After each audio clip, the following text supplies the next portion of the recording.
बैल भारी भरकम सोने के ड्रम से झरने का सारा पानी नीचे खेतों की ओर मोड़ देती है, जिससे झरना पूरी तरह सूख जाता है और उसमें रहने वाली रंग बिरंगी मछलियां तड़प तड़प कर मरने लगती हैं। तभी झरने के पास शांति से घास चर रहा बैल अचानक ठिठक जाता है और उसे किसी अनहोनी का एहसास होता है। वह बिना देर किए तेजी से दौड़ता हुआ झरने तक पहुंचता है। वहां पहुंचकर बैल देखता है कि पानी खत्म हो चुका है और सारी मछलियां आखिरी सांसें ले रही हैं।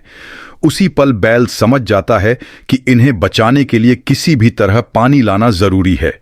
फिर बैल बिना रुके जंगल के घने और पत्थरीले रास्तों से पानी की खोज में निकल पड़ता है।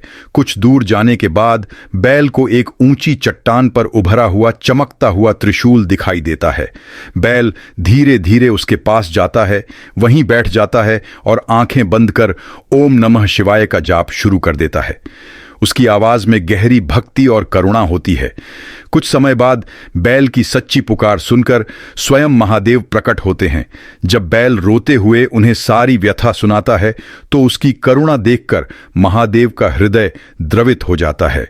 महादेव तुरंत सूखे झरने के पास पहुंचते हैं और अपने कैलाश स्वरूप में आकाश की ओर निहारते हुए धीरे धीरे अपनी जटाएं खोलते हैं।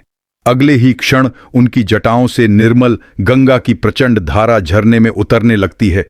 झरना कुछ ही पलों में फिर से लबालब भर जाता है।